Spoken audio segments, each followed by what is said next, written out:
And we're live. Just to say before we get started even more, music is from the NCS YouTube channel. Are you crediting them this way in audio? Yeah, I think it's better to just get that out of the way. Well, you do need to add it in the descriptions. I think that's what matters. I don't think mid Twitch stream it is going to matter at all. I did want to begin with the usual. It is 2020-09-30. This is Lucid Indifference, episode number 23. LucidIndifference.com, the only podcast that does not talk about politics. Boy, would I love to, because we're Canadian. And nobody knows enough about Canadian politics, including Canadians. I know Americans are baffled. You really ought to be, because we are. So I've actually got a pretty short list of stuff to talk about, but that's never stopped me before. Hopefully I can ramble on. I do want to say that I've been editing all the previous shows. I'm mostly caught up. And what that's let me do is that's let me come closer and closer to really hearing the improvements in the previous shows, both in terms of the cadence of the voice and the breathing and the plosives. So there's an actual skill involved with doing a lot of the voice work. And the thing about doing the editing is you can do all kinds of audio treatment after the fact, but really what has to happen is the improvement has to happen at the recording side of things, because you can only do so much. So for example, if you're doing a podcast in a car, yeah, sure, you can after the fact do some audio treatment to edit out your own vehicle. But it's not like you can really do audio treatment in the car or anything like that. There's problems that happen right at the level of recording where no matter what you do, it's going to be kind of awful. And that's strange, because I've seen, cell phone technology, or for the Americans, mobile phone technology, it has really improved. And we do actually have people that will film their YouTube videos driving in a car, like they're coming home from work kind of thing, and they just put the phone up on the dash, hopefully only occasionally glance at it so they don't get into some kind of accident and break their phone or worse, right? And the audio comes out very well for those sorts of things. And at any rate, so being able to do the editing and catching up and doing the editing right away gives me some excellent feedback. I do want to begin doing the editing directly, hopefully that same day, but most likely the day after actually recording. And that gives me some pretty immediate kind of feedback for myself. So for example, one of the things that I'm doing right now is, and I'll talk about it in the third segment, is I actually have a giant, like a quilt set up pretty close. And I forgot to do that previous show, but I did do that the show before. So I get to actually listen to the difference, I hope. Anyhow, so let's talk about something really strange and down to earth, I suppose. There was a deal on crackers of all things. So I bought a bunch of crackers. Because why not? Because I was complaining about cutting bread out of my diet, so I went and bought crackers. Close enough. We'll see if that is a problem or not. And so I bought a bunch of peanut butter as well. It's just one of the things where I was spontaneous. When's the last time I had peanut butter? Now I think this might be the last time I have peanut butter, because I'm thinking of doing calorie counting as one of the methods of reducing weight. Most specifically, I'm getting dad bod, so I've got that gut that's coming in. Well, that is in. And I know the ladies keep saying that they don't mind, and it's like a feature of older men. They actually like it, this kind of stuff. But I think they're all lying. So it is something that I want to work on, even if it's just attached to my self-esteem. I think it's a good reason. It's also probably good for lifespan and health, and I need to fix my cardio and all this kind of stuff. Now, I mentioned all that because, whoa boy, the amount of calories in peanut butter.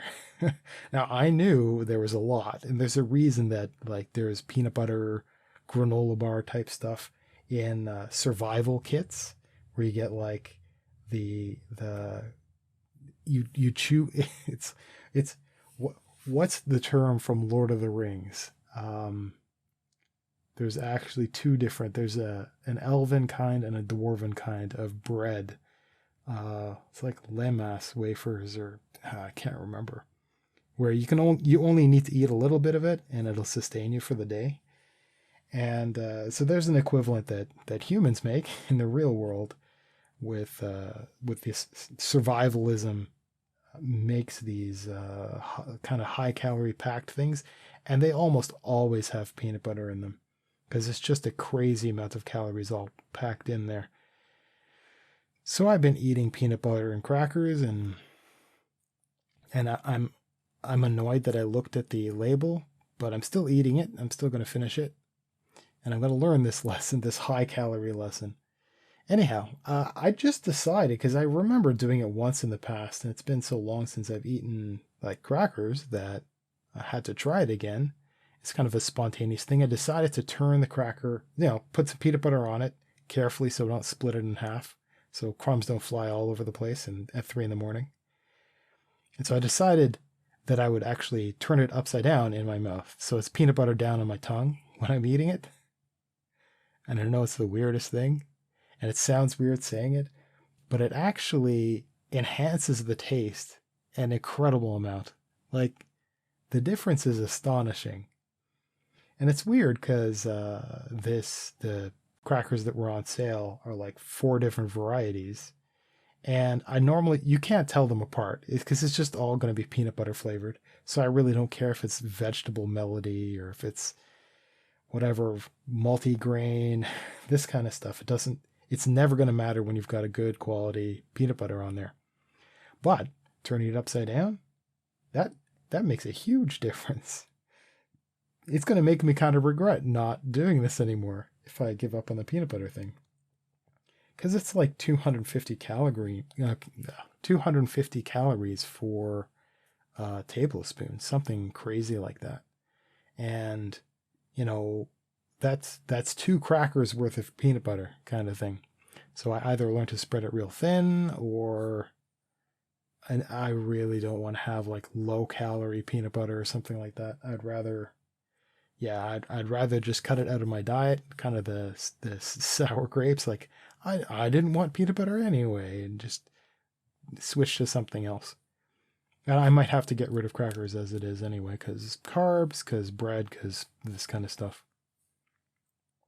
So that was amusing to find out. And I do actually highly recommend that other people try this, specifically if you get a cracker that's got like, I found this cracker that has, of all things, poppy seeds in it, and you can actually taste the poppy seeds doing this.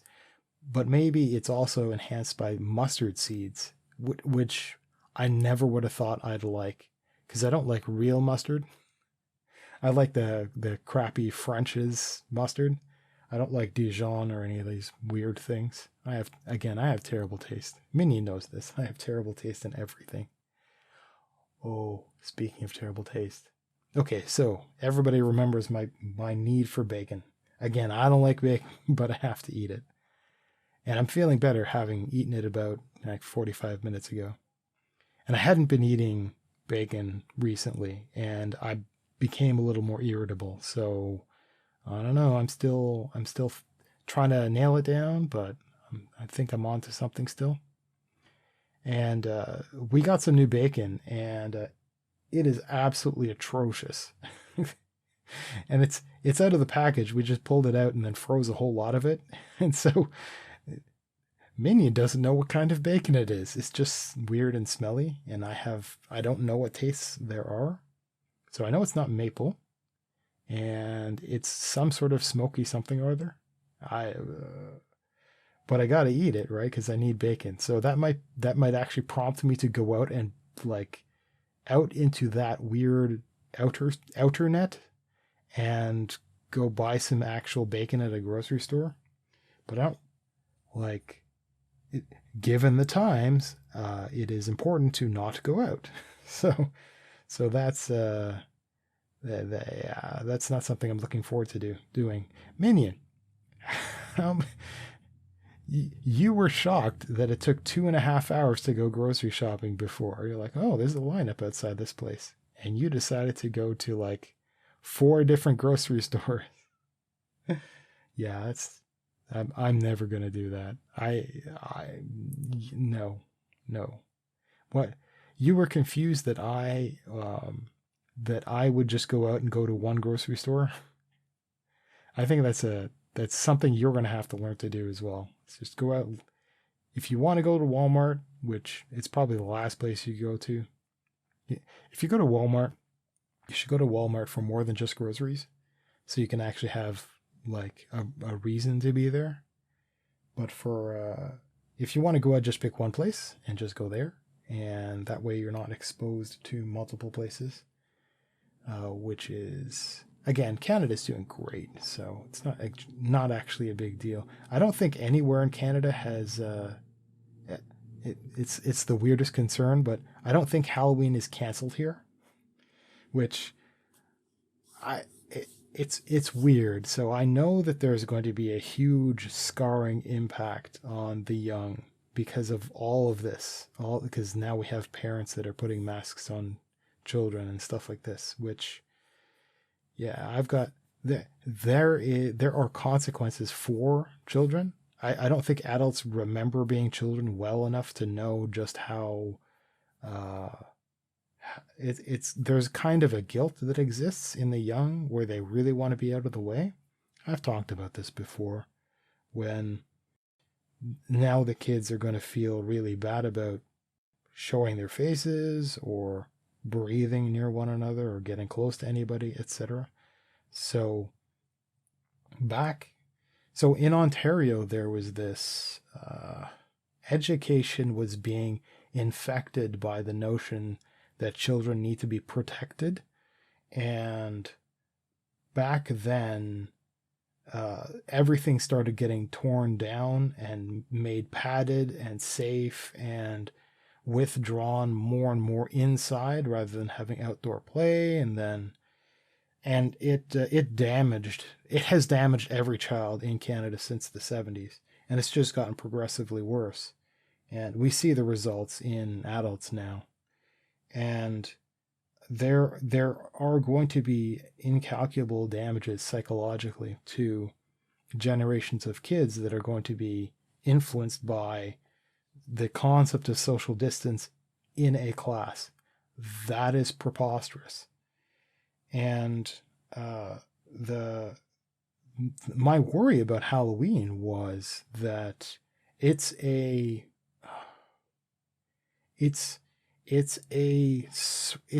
very different kind, because Europeans, so we got some European listeners who might not fully understand this, but it's an extremely important cultural event to participate in. Playing dress up, going and exploring outside. Nowadays, so quote unquote back in my day, we didn't necessarily run around with adults. And that's a totally alien concept now, because now the world is dangerous for because reasons. And but back then you'd just be with a pile of your friends and you'd be going door to door, etc. And that's an important cultural childhood life event thing. And these days we have more and more adults, again, because of damaged children not raised right. Now we have adults that go trick-or-treating, which if you're 20, you don't get to go trick-or-treating anymore. If you're at a high school, if you're an adult. 17 is kind of pushing it, but I mean, whatever. If you got a cool costume, I'll give you candy for it. That's fine. But you should probably be out. You should probably be at home parties or something like that instead. So I'm really glad that there hasn't been a massive social pressure to at least guilt people into staying home. We've had jokes about having like trebuchet or catapults or slingshots or something to get like candy to kids. Just like have them open their bag and like put it in front of their face so you don't actually knock them in the head, and then aim for their head, obviously, and try to get candies in there.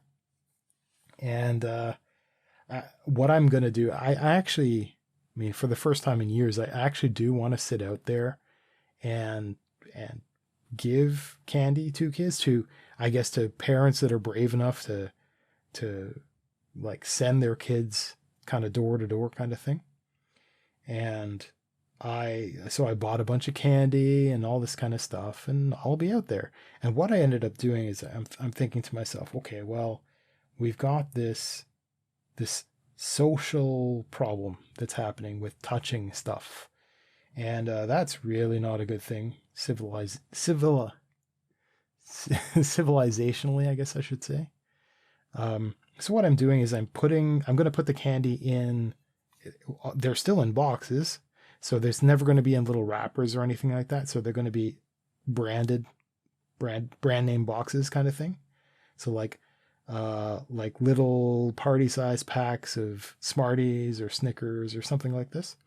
But I'm going to put them into little transparent mesh baggies, and I'll just have it like that to give more of a sense of comfort. And so I'll hand those out. I'll be happy to hand those out.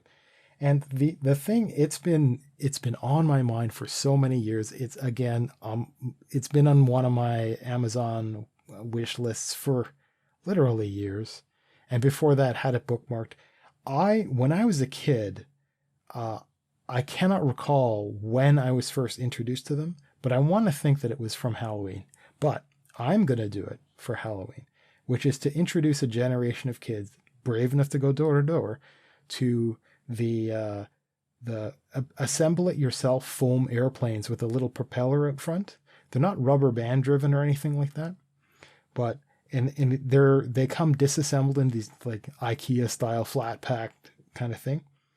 And it's just a few parts that you put together, and it's an actual really high quality. It's got a little weight to it. It's foam, and it flies really well. It's not as good as these balsa wood ones, but I've never really had experience with those, and they're terribly expensive.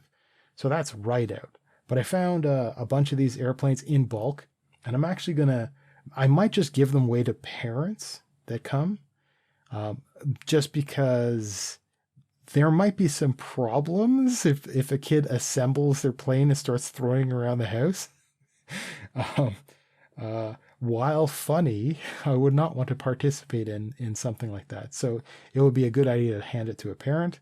That partly because it might be really fun or a trip down memory lane for a parent, but also so that they can manage it as a thing that they may or may not give to a kid, or that they know about it up front and they can help assemble it, etc.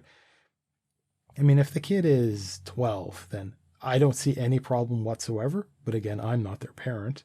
But if it's under that, yeah, I can see giving it. I would totally give it to the parent of an 8-year-old. That's not a big deal for me. But I would love to. I ordered enough that I'm pretty sure I will have a lot left over, which, I mean, they're not going to go bad, so I'll keep them for next year. And maybe I'll be remembered for it, and they'll come back to the same place like next year, assuming I'm still alive, assuming I still care about Halloween, right? And that's the thing. I went mask shopping because that's the other concern is, like, I think it's important that a person who's handing out candy gives a perception of cleanliness or separation. And people have joked about the Halloween thing where you're wearing a mask because you really are. And that's actually not true, because there's a lot of open-mouthed stuff. But I went looking around, and I had some masks on my many bits of exploration for Amazon. I actually had some masks on from, I think, Etsy of all places. And I just thought they were cool, and I thought maybe I'd wear them for a stream or something interesting like that. At any rate, I did have some previous thought that went into the idea of, well, what's portable, right? So the idea of Halloween masks. And I went looking and looking and looking, and I found some that were cool, and then I went for like different styles, and they're all kind of like made in China junk. So the first problem is they're all small, which is annoying. It's like one size fits most. Well, not me, right? So I had to keep exploring, and I found a really, really nice mask that ought to work for my face, and it's got a closed mouth. And so it's also not scary. So it's meant to be something that is fun and friendly to the young, and also gives that distance and kind of safety that a parent would appreciate. But the problem is, I ordered it, and I ordered it as soon as I made the decision, and its shipping got delayed. It's like, this should come in at about the 6th of November. Like, oh, sad. As Minion would say, sad face.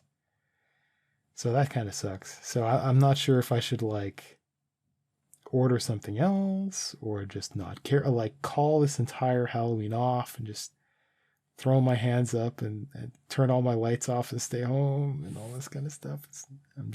It's annoying. It's really annoying.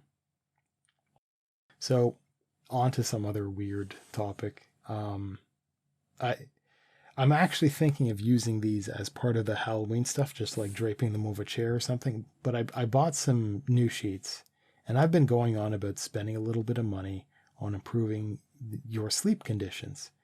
And I used to have silk sheets, which are really nice, and I highly recommend them. And if you actually have the money and you can redirect it or save up for this, I highly recommend getting some silk sheets. Now, keeping in mind that they're slick, and so you will have to have the appropriate kind of quilt or something like that that has some texture to it, or it'll slide off, which is kind of annoying. But I got satin, which, it's like the fake, shiny, slippery stuff. The thing is, so the first problem is I got it, and I'm looking at it. I ordered gray, and that was a mistake, because gray means silver. Now, I know the difference between silver and gray. Silver is shiny gray, and they sold me gray, but this was very, very shiny. So, like, okay, but I washed them, and then I put them on my bed, and I slept in them. And man, these are awful, awful, awful sheets. So the problem, okay, so the benefit of cotton is that cotton is a nice weave, but it's fairly loose. Like if you hold it up to the light will come through. If you put your hand behind it and you breathe through it, you can feel it. Okay, so the thing about cotton is it's a loose enough weave that it breathes, so to speak. So you have a cloud of moisture around you. So your skin is moist. And when you're sleeping, that's quite a lot of time under covers where your body will just continue to, it's not like perspiration, but you have sweat that comes out, right? And I run particularly hot at night. And so it's really quite a challenge for me to find the right temperature and this kind of stuff. What I like doing is I like leaving my window slightly ajar and making my room cold. And I might have to close my window in the middle of the night and stuff. And I would just bundle right up. That's the best sleeping experience. I highly recommend it. And if you've got cool summer nights and you feel safe doing it, then leave your window open at night. And if you need to alleviate any concerns, get some bars in your window just for that effect, because you wake up with a kind of cottage feeling with a nice cold room. Overnight, you've bundled up, which is just the best sleep experience. You actually sleep better when you're a little bit cooler. I think most people know this. And I lost my train of thought. Oh yeah, terrible sheets. Okay. So these sheets are unlike cotton. So they're an alien material. They're much tighter knit, and they're shiny, they're slick. They hold in all that moisture, and they are the wrong kind of slick. So they're like the calluses on my feet will scratch along these sheets, and it just feels so bad. And maybe it's because I've been spoiled by having good taste, having had good sheets, but I think these are just genuinely awful. So I'm not sure. I don't know. If I keep these sheets, I'll just drape them over a chair and sit on them outside as a Halloween thing and just be like, this is my life lesson. I'm going to make the best out of this thing. I'm not going to make it like a really terrible, shiny, silvery ghost costume or something really awful like that. I'm not going to turn it into my superhero cape. It would probably make for a really good one, though. So maybe I'll return them. They're sheets, though. Like, can you? I probably can, because Amazon is really good about accepting returns. So I might actually, it's not even quote unquote getting away with it. It's just, that's their policy. And I'd be forcing the seller to like wash them and try to sell them used, which if I were shopping and I were to buy used sheets, I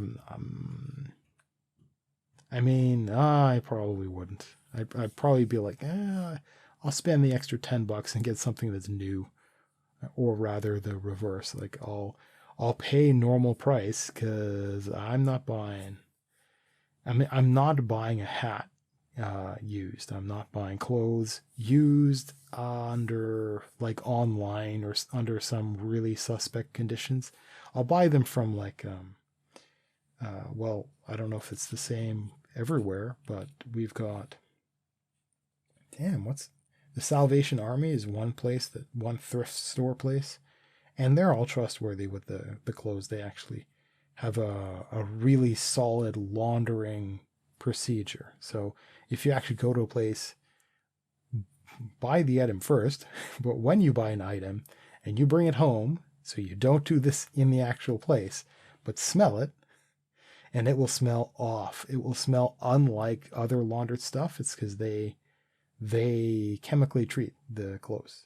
And it's not too offensive in the store, but you might be able to smell it while you're walking between the many, many, many aisles of clothes, just because there's so much of it that there's a little scent. It's like going through a library, there's that smell.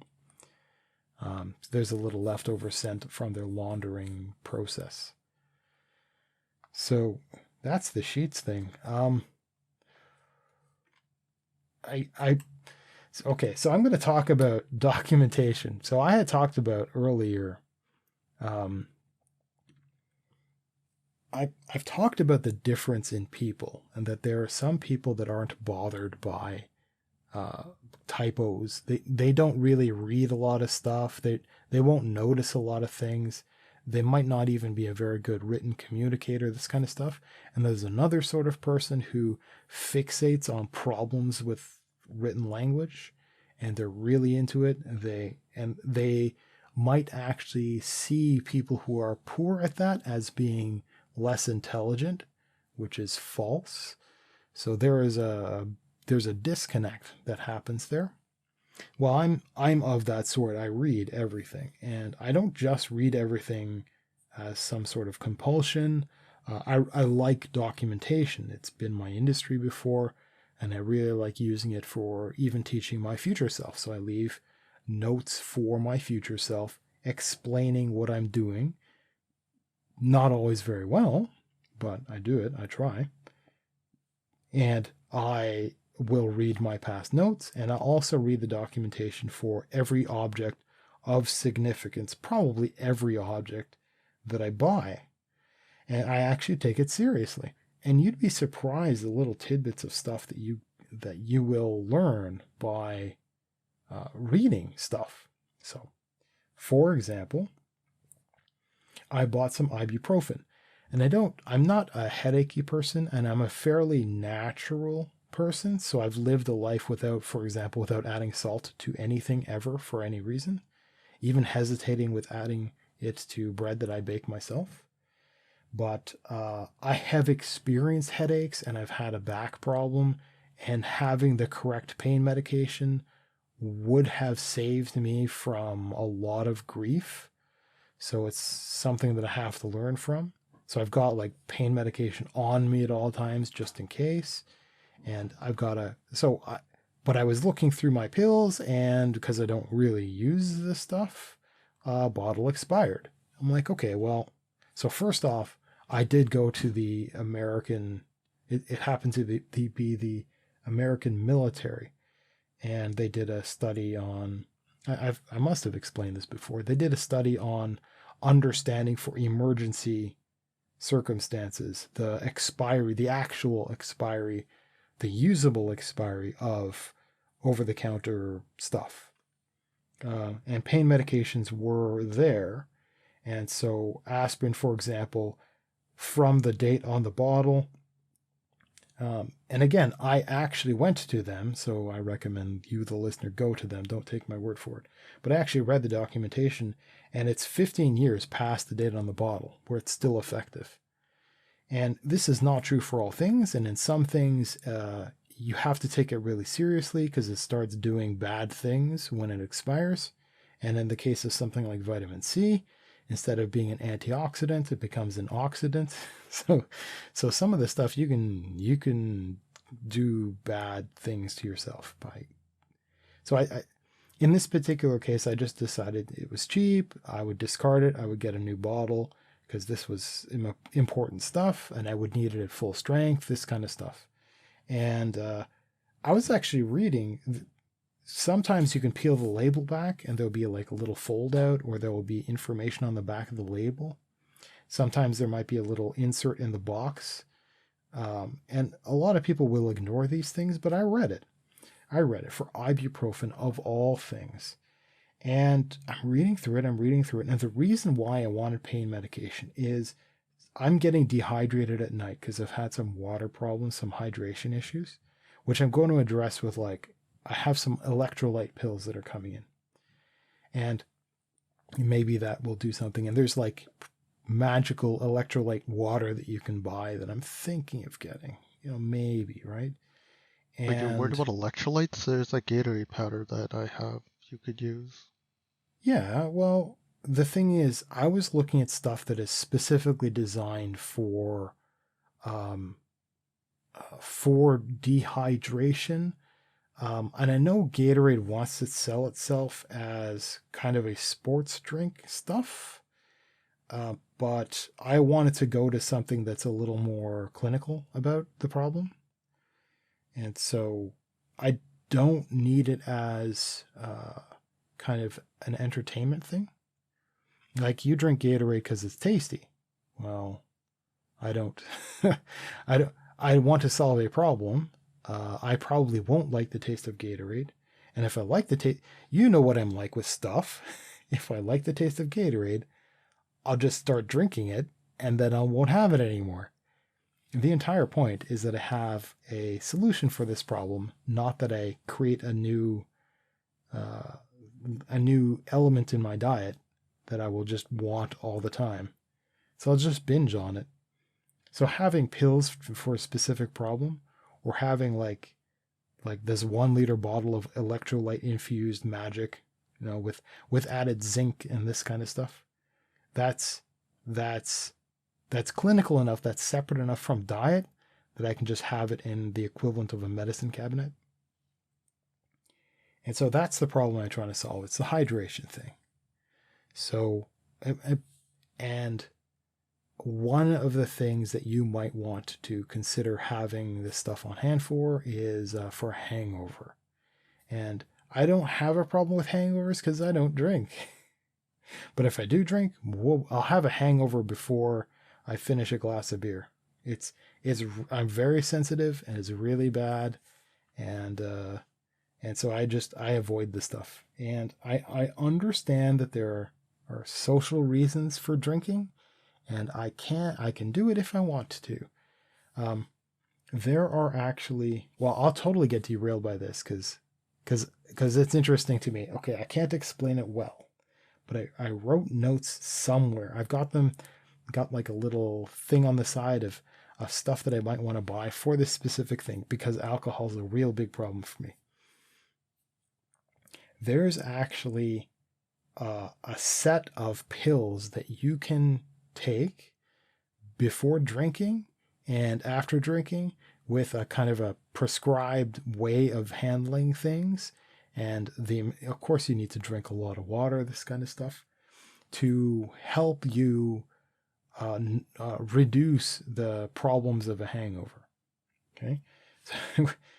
And the thing is, there's something amiss when you have to go through a lot of these procedures to deal with the damage of some bit of entertainment that you're doing. It's like, maybe you shouldn't do the thing in the first place. Like, it's like, yeah, but there could be circumstances where if you're sensitive and you want to go to a birthday party and you want to have a few drinks, then there's some stuff you can do to mitigate the problems. At any rate, that avenue might be something for me to research, because it's a very similar problem. You're a little dehydrated, your brain's got a little less water, it's highly sensitive, and so you get these headaches. And so I already had I don't know if I can pronounce it right, acetaminophen, so aspirin, and I ran out of Tylenol, which is ibuprofen. And so I went and bought, and I read the documentation. I'm reading through it, and it says what it's good for and what it should not be used for. And it actually says that it should not be used for the headaches associated with dehydration. So, snap. I mean, I would never have known that if I didn't read the documentation. It's not intuitive. Like, a headache is a headache, right? Well, apparently not. And they don't go into details because nobody ever tells me anything about anything. But at least it's something for me to know. Now, it does tell me a little bit, and maybe now I need to look into the acetaminophen and see if it is appropriate for the kind of, for the dehydration headaches. So now I know ibuprofen would not be good for a hangover headache, which is another huge reason why people take this kind of stuff. So I need to research a little bit more. So the fact that I'm really interested in experiencing more of the things I buy, the things I have, by reading the documentation, because I know more about pain medication, because I read everything, I'm now empowered with this extra knowledge that came straight from the experts that made this stuff. Hey, maybe they're just covering their butts because they don't want people making certain claims about the efficacy of their product for certain purposes. Maybe they're doing that. They never explained that. But maybe there are legitimate concerns that are there. Maybe there are side effects that are present in taking this for that particular circumstance. Like, maybe it would make hangovers worse, for example. Or maybe it'll make it a little bit better now, but take a lot longer to dissipate, right? Maybe. And the other really good thing to learn is problems of dosage and how much over the course of the day. So they'll say something like, well, take one, and then in 4 hours, if it persists, take another, and then, then see your doctor, this kind of stuff. But it'll also say maximum per day. So you can take one every 4 hours, but a maximum of like 4 tablets or something like this. And yeah, if you've got a headache that persists, well, certainly if you have a headache that persists into a second day, something's wrong, because usually you'll just be rested. So say you wreck your eyes at night because you're staying up late watching TV. Generally speaking, you're going to be okay the next afternoon. You might not be fine the next morning, and that should probably tell you to not continue to do that thing. Like if you hurt your eyes going to bed, like from stress like that, and then you wake up and you continue that, that's a really, really big problem. So, but that's on you. So pain medication will say things like that. I did also learn, I learned this, well, I knew this, but I did it anyway, and so I experienced it, is specifically for ibuprofen. It doesn't really, there's not exactly a problem of overdosing on it. I mean, it's still there, but if you take too much ibuprofen, whoa boy, do you feel bad. It's not like taking well, certainly if you take too many pills at once, okay? But also if you take too many pills over too frequent a period of time, like if you take one in 2 hours and then another in a couple hours, you will get this really strange gut rot experience that will pull all of your attention towards it. And it is just an odd, disorienting experience. It's not like much of anything else. And so, yeah, understanding and paying attention and hopefully following the advice slash instruction slash whatever of every random object you have will give you some surprising benefits. So, hey, the weirdest example. So I've got a friend who's got one of these Keurig coffee maker things that use the little pods. They're supposed to be single use, but you get one of these little mesh cups that you can buy like the next aisle over and put your own coffee grains in it and this kind of stuff. And so he's like, hey, you can use this. No, not a problem. And I just decided to pull out the manual because it was pretty new and he had the manual kind of up next to it. So I pull it out and I'm flipping through it. It's, it's the safety warnings and all this kind of stuff. And then it gets into cleaning it. It's like, well, I actually don't know if there's really anywhere, well, certainly not in anywhere I've lived. Nowhere I've lived has had any problems with like hard water, I think is the term. So this is a high calcium content in water, which will lead to like caked on calcium. And it'll muck up a lot of, it'll cloud your kettle. And so there are processes for cleaning it out. And this thing was going through all that stuff. I know it doesn't apply, but I was interested. So I read it. And it's like, oh, you flush it out with this, and whatever the heck. I can't remember it now because, again, it's not important because we don't have hard water problems here. But it also explained how to disassemble it in certain ways. And I had no idea that was even possible. And I would have just used it as is, and maybe I would have figured this out on my own and probably hurt myself because it's got like a little sharp spike for piercing the single-use things. And I actually kind of poked myself on it once, even though I knew it was there. I'm not a smart man. But I learned it, and like, oh, you can actually do this. So I actually learned how to disassemble the thing in a certain way for cleaning.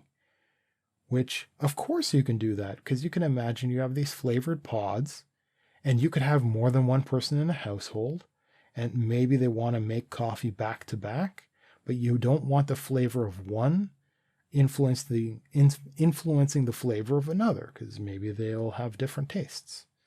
So yeah, you can pull part of the front apart and even disassemble that thing, and you can, rinsing it out is okay, but I actually have a brand new toothbrush for the purpose of cleaning some of the weird corners of stuff.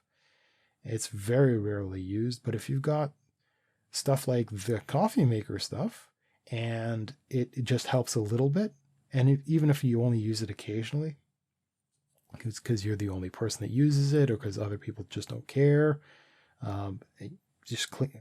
Like, you can clean it. You can actually do fine cleaning without like going and getting a cotton swab, like a Q-tip, one of these things, which is not good. You want to get something that's reusable. So yeah, the things you learn, and while I'm sort of on that topic, I've talked about vitamin D and its importance, and I actually bought a whole bunch of straight vitamin D, and it's actually, the problem is, I was using fish oil before, and it has vitamin A in it, like a lot. And so that's not a good thing to just double up on that. And so I wasn't sure if I was getting, I actually went and I learned about the again, going and looking stuff up. I went to the Canadian government, which was annoying, to go and learn about recommended daily dosages for vitamin D, because I wanted to understand what was the maximum. And wow, I have deja vu. Have I talked about this before? Ooh, A bit, briefly. I did? Okay. Yes. So one of my concerns was, well, vitamin D exists in fish oil, and I was going to get separate vitamin D pills. And hey, isn't vitamin D part of a multivitamin? And I'm like, well, are they the same kind? Do they conflict? Like, what's going on? And the amount of vitamin D in all of these combined is nowhere near even the recommended daily dosage. And so I'm like, okay, well, I don't know if I'll ever be like, you can't exactly megadose when it's 25. Well, that's the thing. It's 25 mcg, isn't that? That's micrograms, isn't it?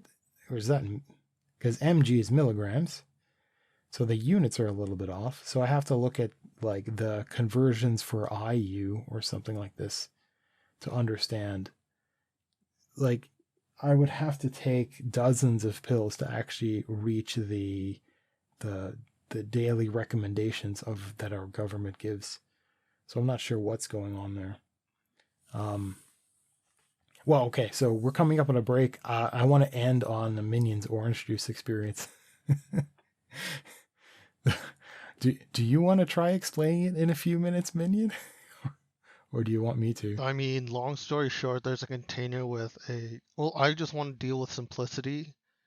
One orange juice container has a lid where it's attached to the container, so all you do is flip it up, pour your drink, and then push it down to close. And the other one, you twist it off, pour your drink, and then put the twist cap back on. But the twist cap has the better tasting orange juice, so I'd rather go with that one. Going back to the flip cap, drank all that, thought I washed it clean, apparently not. And then when I set it aside, I set the empty container aside, then the next time I went out for shopping, bought the twist cap orange juice, poured that into the flip cap container, and then put it away. Turns out that somehow mold was on the inside of the spout, somehow, which I'm now sad about because I had to pour out the entire container. Life finds a way. Yeah, so what happened is, obviously as you're pouring it or as it's being moved around, some orange juice is kind of splashing up. So either it wasn't cleaned 100% or just the new orange juice or something, right? So I actually do almost the same thing with toothpaste, where one of the tubes of toothpaste that I had a long time ago had a little flip up cap. And I just found that really convenient. But the thing is, I kind of lost it. So I must have thrown it out at one point. But what I used to do is I used to keep that from tube to tube, kind of grandfathering it in. And it would just be more convenient to flip that up rather than twist it off. And so, yeah, I guess it's kind of lazy like you. But unlike you, I made absolutely sure that my cap was completely clean between, exchanges, so to speak. But yeah, live and learn. That cost you like $5 to learn that lesson. And I still think that, yes, you could completely wash out. You could pull out the kitchen toothbrush as well, and you could really get in there and clean it with hot soapy water and probably be okay. But you were telling me that you want to just kind of pitch it and purchase a new of the orange juice you don't like as much, just for the container. Kind of like the potato salad. No, I'm just going to deal with the entire thing now. I'm done. No? You're not going to do this experiment again? Nope. Really? Oh, okay. Well, I think that's a shame. Maybe what I'll do is I'll buy the other orange juice just to help you out. Now I'll drink all the OJ in like one day like I used to at a previous job. How strange. It would just be on my desk. Anyhow, we're coming up with a break. We're going to be back in 10 minutes. We are back. Hello, lurkers and bots again. So I was fiddling through the break with. So I have these Bluetooth headset, these earbuds, and they were a replacement for the damaged ones and then the low quality ones that I was using before. Kind of the weird Bluetooth adapter and all this kind of stuff that I had. I got a new phone. I decided, hey, I'd get a new pair of earbuds as well. And the entire Bluetooth thing is the right way to go for me because I keep damaging. Well, I don't want to damage a phone, but I have damaged a previous phone. I've damaged all kinds of other devices because headphone jacks are a bad idea when combined with pockets. And the headset that I got was bass enhanced and apparently has no feature to turn that mess off. There are other models of these headsets that have equalizer presets built in. Why that exists, I don't know. I mean, I would like to think that they would do a better job than the actual player, but I think it's the responsibility of the player to treat the music before it pipes it out to the device. At any rate, it surprised me with the bass thing, so I had to get an app for my phone. And I always had the concern that, well, what happens if I'm going to use that with my desktop? I'm just going to have that weird bassy thing that I can't turn off. And I've got that problem now. I migrated from a weird adapter wired thing to these Bluetooth earbuds, and now I've got that bass problem. I was listening to the break music, which I like doing, and I was fiddling, and Windows actually has an enhancement concept for audio devices. So you go into the sound properties for that particular device, there's an enhancements tab, and there's an equalizer option that doesn't exist for these earbuds, and I don't know why. I don't understand why it would be treated as something different. Something about the driver, I don't understand. There's some other features that are really weird, like loudness equalization of all things, and I don't know why. I fiddled with it, and it's actually really great. It just can't get quiet enough for my tastes. So it's useless for me. At any rate, it doesn't solve my problem of having modified bass, which just makes everything sound terrible for me. So, I mean, the only circumstance that I'm going to use these headphones for with my desktop is for voice. So it's annoying, but it's not terrible. I think I'm past the point in time when I can actually return these, and I don't think I'd try to sell them. They're not very expensive or anything like that. I'll keep them. They work for the purpose of listening to music on my phone because they've got an equalizer app. So whatever. Just, it kind of stinks. I mean, if I want to take this podcasting thing seriously, then I get a proper set of a headset of some sort. And there's the problem. I've never talked about this before, I don't think, but my previous headphones, let's see if I have them. Oh, they're all the way over there. Okay, I'm not going to go get them. But the problem with having the circumaural, so with a proper headset will be around the ears. So they'll actually have really, really big cups, and they'll fit very comfortably with your ears not being touched. Good luck getting those. They're a little bit rare. They're a little bit expensive. So you usually have stuff that presses right on top of your ears. Either way, my head overheats. That's why I don't use these things. But the audio quality is theoretically better than what you would get with just regular earbuds, just because you've got more surface area to work with. At any rate, you can get those Bluetooth and this kind of stuff. And so I could go that route. But the problem is, with my old headphones, they, when I would move a little bit, would actually click because I had it was all plastic up at the top. So there were these hinges that were plastic. And so when I'm thinking about some replacement, some higher quality version, I would have to actually do a little bit of work to understand whether or not it would creak when I'm moving.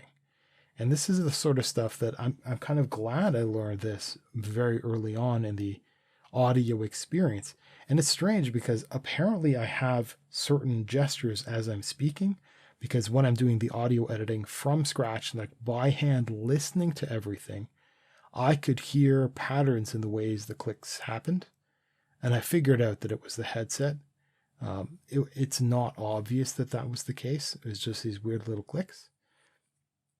So this is an example of one of the many things that I've learned when eating my own dog food, when actually listening to my own stuff, when I'm doing my own editing.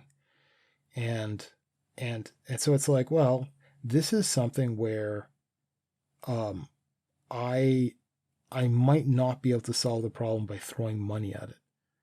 So I might not be able to just buy some like $300 Canadian replacement headphones and then have them just somehow be better. I might have this click that appears. I might never have known if I just did track-wide like changes, like quality settings to edit before putting out a podcast. If I never listened to my own stuff, if I never picked up on the clicking, then right, I'd be wasting my money on some headset that it would be past its date of return and all this kind of thing. So I could spend hundreds of dollars not knowing that there was a problem here. So instead, honestly, I don't know how inexpensive these headphones are. I think these are like $12. They were really inexpensive. I'm not even sure where I got them from. There are some outlets and they've got access to overstock and stuff like this. I think they're Sony. So it's not like a nothing brand. They're actually very, very nice. I like them a lot. They just creak. So I can't, now that I know that's a thing, I'm kind of agitated every time I wear them and I move. So that's that. Okay. So on to something else. Minnie and I was saying how we might have to cancel a couple shows and how I'd have a lot of game content coming out that I had to really attend to. And apparently it didn't get released. It's just dead air. So I'm talking about World of Warcraft, and Blizzard just gave us dead air instead of releasing the expected content. And everybody's giving them excuses like, oh, it's because people are working from home and this kind of stuff. And I don't understand what they're thinking is. What they're lining up is the tightest, most ridiculous release schedule ever done in the history of that game. And it's not a new game. They've done this a lot, the release of new stuff. They're erratic about how it's planned out, and they want to have certain surprises and stuff like that. But the way things are done, there's a promise of release for the next expansion of content so it's like the AAA price for an addition to the current game for the next version of stuff. And so that has a hard date. So there are promises made to all kinds of people, not just the players, to have this released. And then there's a pre-patch. There's a moment in time when they introduce all the new mechanics changes. So I don't have to buy the new stuff. I just have to continue my subscription and I get to experience those changes. So it's like little tweaks to how the classes work and stuff like this. Okay. But there's another bit before that, which is there's a story change. And I think I might be getting those two backwards. So there's a part that's a story change, which is there's some new thing, some event, something that introduces the characters to it kind of winds the player base up to get them hyped for the next expansion. And so some new thing happens and it's some routine, some quest line, something or other that people get into that they grind through, that because it's a very limited edition. This is only happening for the next however much time. And so players are like all over that because there are often certain rewards that you're just never going to get again, ever. And so some people take it quite seriously, and I want to take it quite seriously. It's a surprise for everyone, right? And it was expected on Tuesday, so yesterday. And nothing happened. It was just dead air. So I had a lot of friends kind of log in, and they're like, and it's just nothing. We hung out, we did some stuff. We're one of the only guilds that could walk in and just grind out this super rare mount that we got for a couple more gillies. So I think that was a great opportunity to do. And it might still be our last chance to do it so easily. And at any rate, it's weird. So what's going to happen is that is going to come. So that new content is going to come. It has to come. And the longer Blizzard waits is the more tight that experience is going to be. It's going to be that new content, that tiny little quest line, the event, the launch event. And then there's going to be the character changes, and then there's going to be the expansion. It's going to be right one after the other. And after the expansion launches, there is one single week between the expansion launch and getting into raiding, which is a major, major deal for a lot of people. They want to get right into that right at the cutting edge end content right away. And my guild has solid competition right up there at the top, but we're not trying to compete. But we take it seriously internally. Like, we have fun pushing ourselves to do well without trying to compare ourselves to other people. And so we're all excited. We're all going to be really pushing to become solid for raiding the next week. So it's going to be like maybe a couple of weeks for the launch event. And then at the tail end of that, there's going to be the introduction of new mechanics where we're not going to really know how to play our characters much. And then there's going to be the new expansion, and then there's going to be raiding. So I thought that was going to start yesterday. And I thought, maybe I wouldn't be able to do this show, and maybe I wouldn't be able to do the upcoming Sunday show. And I'm thinking, okay, well, I'm pretty sure it's going to happen next week. And I'm pretty sure it's going to be even harder. That's going to be even more difficult. And it's definitely going to make me not able. See, I'm not sure. Because this is what? Math. This is 3.5 hours, kind of 3 hours, 20 minutes. Plus we've got a wind up time. So we've got a workflow to get into it. So, which is about a half an hour before we can actually begin streaming and this kind of stuff. So it's a good 4 hours, and maybe I'll be playing a lot of that game, and my breaks, quote unquote breaks, one of them will be doing the show if I can line it up correctly. Because this ends early enough that I can there's still game time where I would be with people that are online for evening events and stuff like that for playing with friends. So maybe I will still be able to do the show, because the extreme is being unavailable for like 3 weeks straight, just because everything is so packed in. So hopefully it'll work out. Nobody has any idea what's going on, and at this point, I'm not even sure that Blizzard knows. But such are the days. I mean, I wonder how many other games are getting influenced like this because of work from home, and there being really weird constraints because they can't actually get any work done, just because everything is so inefficient doing it that way. I don't know what else is coming. Actually, we had the conversation in the kitchen with. We had a friend coming over talking about some of the games that he's interested in. And it's like, well, what is there anymore? There's so many games, but they're not very good. I want to get hyped into something new. And it's going through the list of stuff. I'm like, hey, have you seen the Humble Bundle lately? It seems to be. And they're like, no, it's not very good anymore.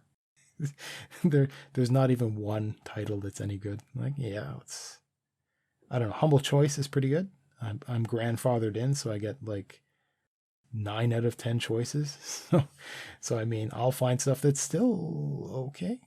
Although, yeah, they've had some terrible months. Other than that, what? When is Destiny coming out anyway? Is it going to be worth money? You do it for the rating, don't you, Minion? That's pretty much it. I got bored. I got my light level, so that's like your character level, to a maximum, doing grindy, everyday, boring stuff, because I don't really get bored like normal people, but I just, my eyes were sore. I stopped playing, stopped caring. I might uninstall it once the heck is it called? Cyberpunk comes out, just to get the hard drive space to install it. When is it coming out? January? I've been trying to talk for the past 10 minutes. Am I unable to hear? Oh, really? Okay, I have to Are you muted in Discord? No. Say I stuff? I am slowly going crazy. I don't understand. Okay, so Can you hear me first of all?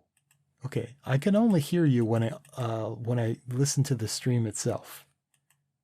So then it's something Oh, off Discord. now I'm hearing you in Discord. I muted you and then unmuted you in Discord. Okay, so Discord's now working. I was wondering what was going on. We'll have you in your audio track all confused. I'll try to mix you in somewhere. No, you'll just be hearing me say a few words and then I'll just cut off due to annoyed reasons. Oh, you'll just give up?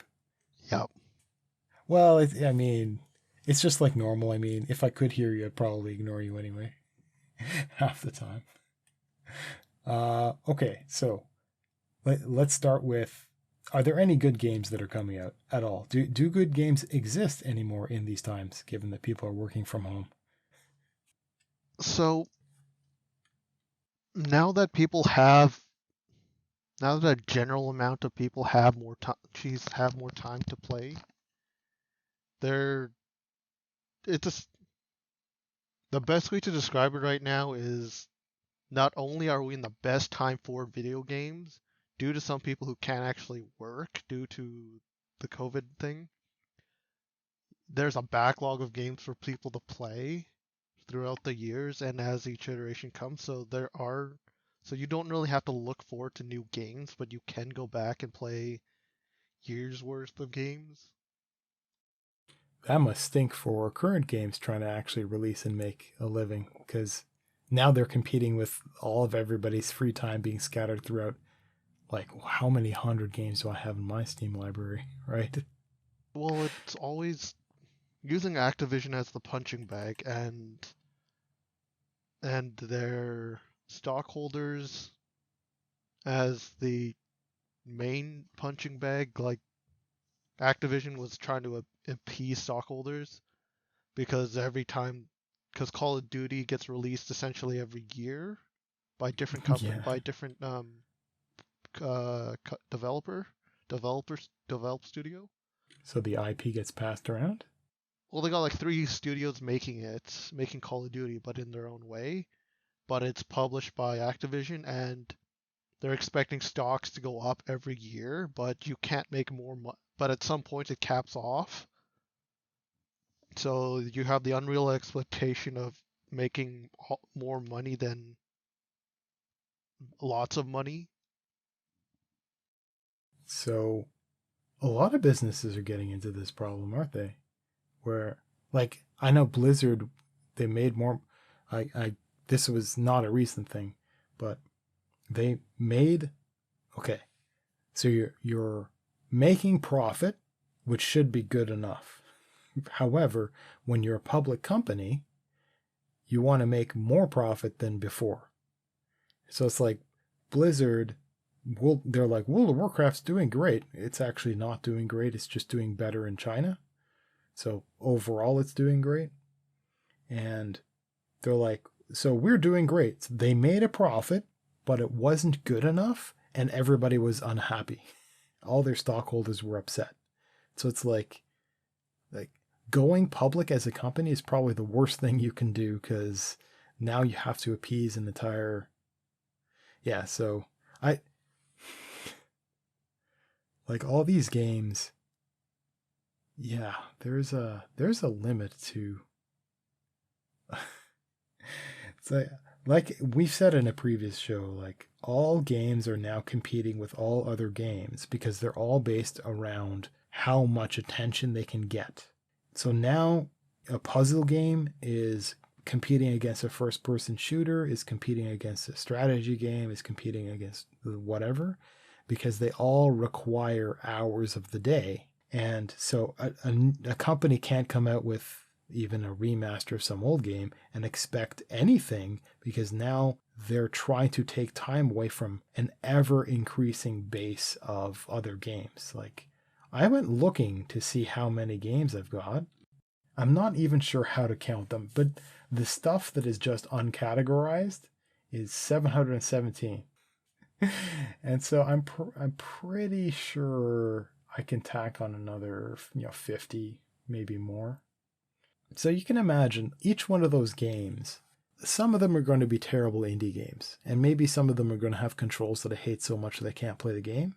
Or maybe some of those are going to be games that are just not my type. They just get thrown in to fill out, like, filler for a humble bundle or something like that. Or maybe it was on sale, or maybe it was a gift. Maybe it's terrible, right?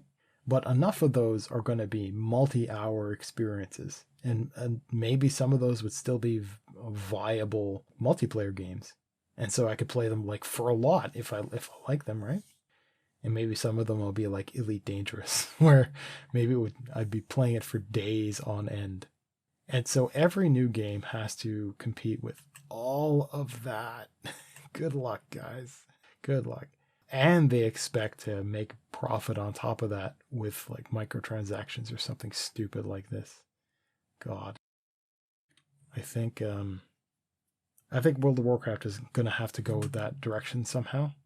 Like, I think this entire... So, do I reveal my secret?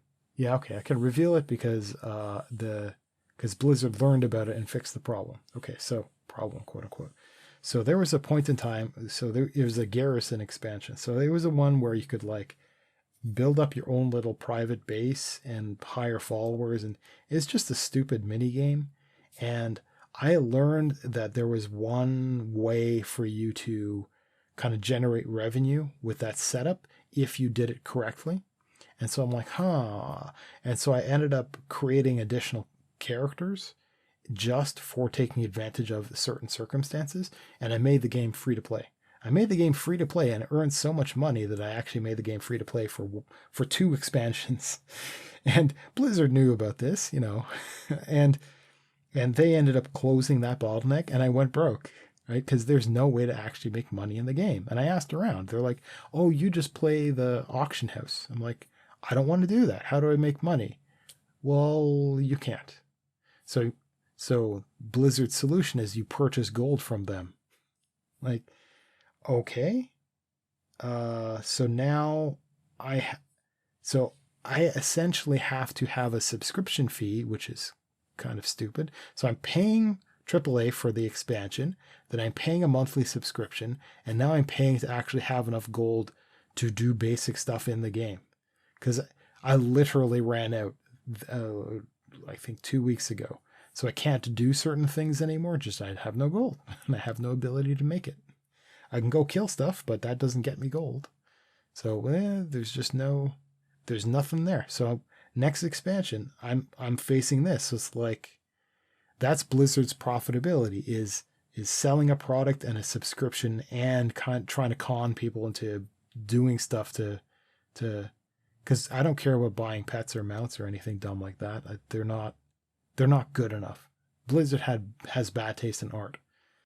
So yeah, I mean, I wouldn't be surprised if they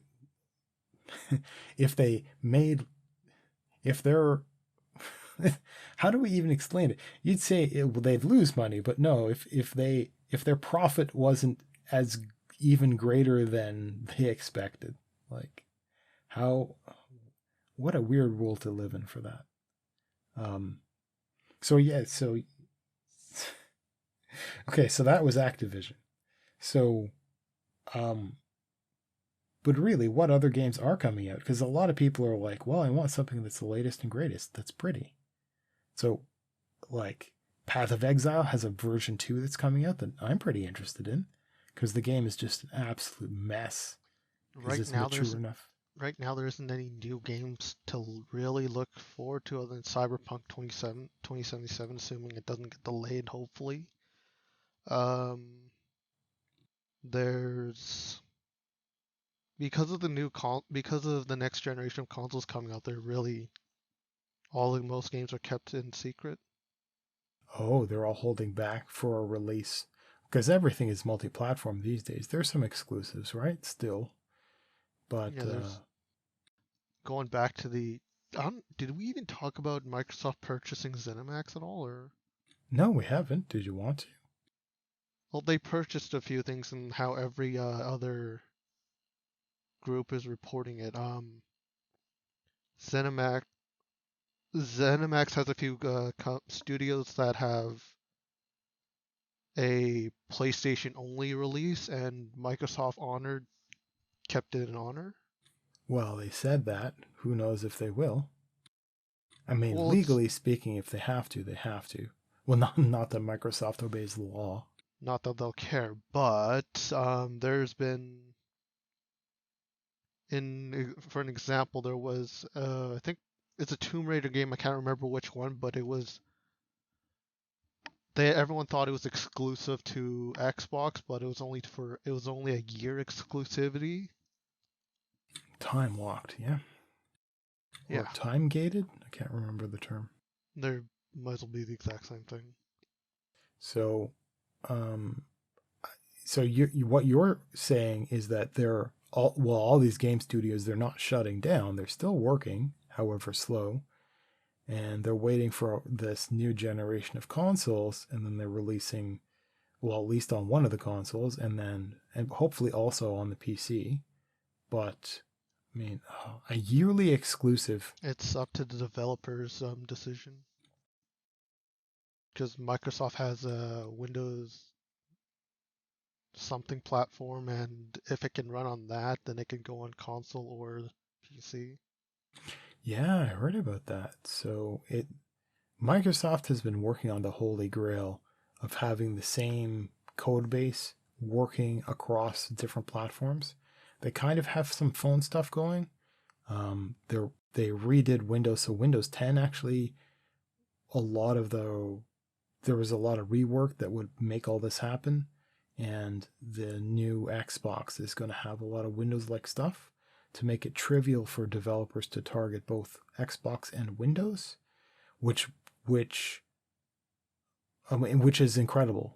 Which, if I were a developer and had to pick between Xbox and PlayStation, and I guess Nintendo or whatever, I'd pick Xbox always, because it would also open up trivial PC quote unquote ports. Like there's been the joke that ports are terrible, because they have been terrible like throughout all of history, but now you don't even have to port anymore. Just make sure that targets Xbox correctly, and away you go. That's just magic, man. That's some pretty awesome stuff. It also reveals how peasant-like it is to own a console, since you may as well just get a PC and do all this stuff. But there's the argument for both of them. At the time, in early generations, console was, well, it's either you spend money for a computer, which was overpriced, or you spend money for a little entertainment system, which just sits there and you can relax and play. And then that got out of hand, and so did PC. But it's why I don't know where to go from here anymore. Well, I know that, so not the very early days. Okay, so this is like PlayStation 2, right? So PlayStation 2 actually had an official Linux distribution on it. And this was a thing where even earlier than that, there was just this kind of hint, a notion of having computing functionality with these dedicated consoles. And there were some very early attempts that kind of didn't go anywhere. It was a very heavy price problem. And if for those of you who are old enough or collectors, if you flip over your NES, your 8-bit NES, the original, there's actually a little box that you can pull off the bottom, and there's like ports and stuff. Like it was actually at one point, there was a notion that you could take the NES and actually slot it on top of some sort of other device, most likely that would be built with a keyboard, something like a Commodore 128, and you would actually use it as like a computer. That was never actually implemented, but a lot of the hardware templating stuff was actually, was released with the actual thing. So it's just like some mysterious stuff when I was a kid, but it serves no actual purpose. So the PlayStation 2 had an official Linux. It was eventually abandoned, but it's possible to get that stuff working. I know I had a Dreamcast that had NetBSD, which is kind of a cousin to Linux, and you could do quite a lot of interesting. It was a computer, so you could do stuff, albeit slowly. And then I remember learning about some of it, but you can get the PlayStation to do computery stuff. And so that's the PS3.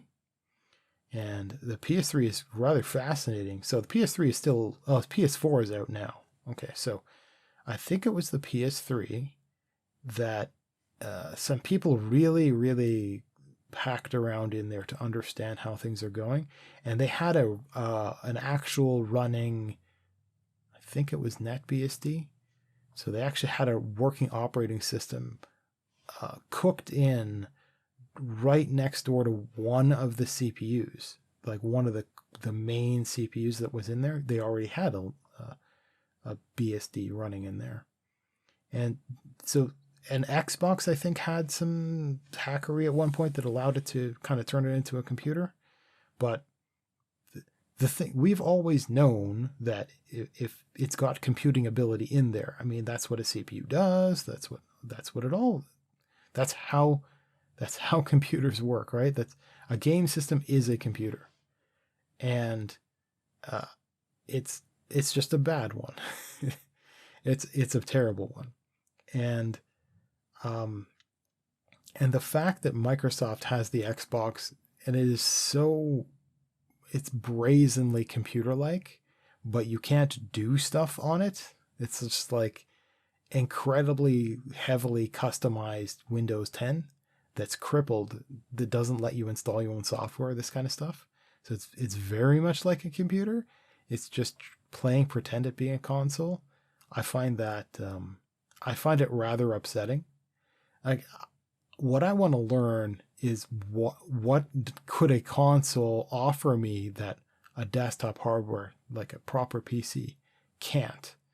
That isn't just some weird walled garden thing where like, oh, our console gives you access to such and such for doing gameplay, like gameplay streaming, or for saving your clips, or for, instant replay stuff, or for community. Like, that's all stuff that they're choosing to not add for like Steam or something like that. So I don't know what consoles offer. I can get the controllers working on my computer. I can, like, just are there people out there who are making the decision between getting a PC, getting a desktop computer, and getting a console, going, well, I'll save money by getting a console? Like, I don't do computer stuff. I mean, maybe they just use their phone for everything somehow. I cannot imagine there being a market for consoles ever again, until something magic happens, until like Nvidia's like, oh yeah, we came out with the new 4090 and it's only going to be in Xbox. And people are going to be like, oh, yeah, that's an argument for like trinary computing in the next Xbox, I would not be shocked. I will probably live to see that in the next 10 years.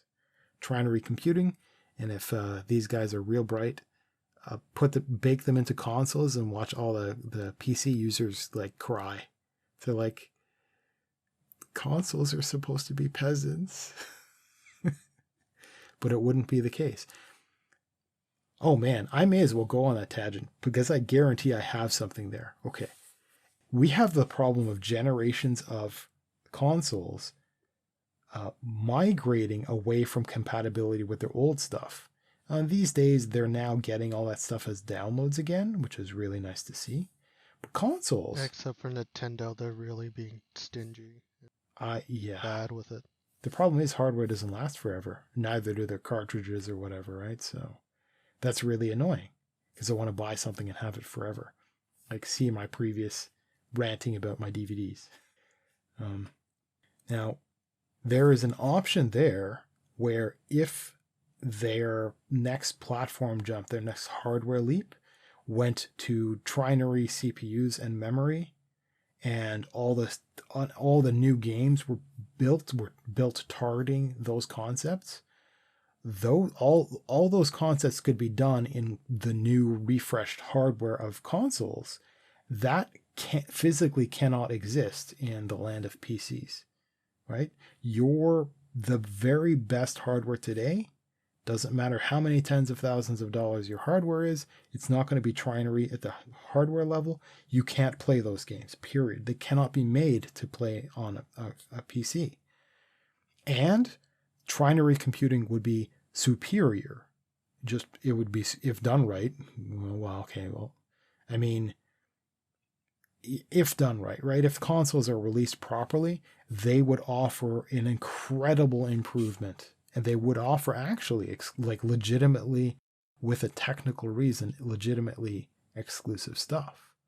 And that would be a rather exciting moment to and I'd save up for it. But the problem is all that stuff would be bloody expensive because everything would be new. You'd have all new processes for building new kinds of CPUs and new kinds of memory. Hopefully NVIDIA, I don't know who owns all the trinary memory that they've been tinkering with. That's going to mature. But the CPUs and stuff, they're going to be extra expensive because not being made in bulk like PC CPUs are. So yeah, that would be rather interesting to live to see. So right now I'm at the point when I could be saving up to purchase the next Xbox, but I won't. I'll just take that money, I'll flip it into upgrading my regular computer, and I'll have a regular computer. And I'll be able to play all the other games that I have that just aren't available on Xbox or whatever else. I'm only an Xbox fan because Minion's got an Xbox. I don't necessarily care. At any rate, make you an Xbox fan. You just have an Xbox. Yeah, I'm just the owner of that particular paperweight. There you go. Yay. Yeah. So I mean, I don't know what there is to say about Cyberpunk, but yeah, I really don't care. What am I looking forward to? I'm looking forward to World of Warcraft because my raiding experience and my guild are awesome. I'm excited for Path of Exile 2 to see if they clean things up. I love the gameplay. I love the style. But it's confusing and convoluted and stupid it's too easy to die, even though I plan really well.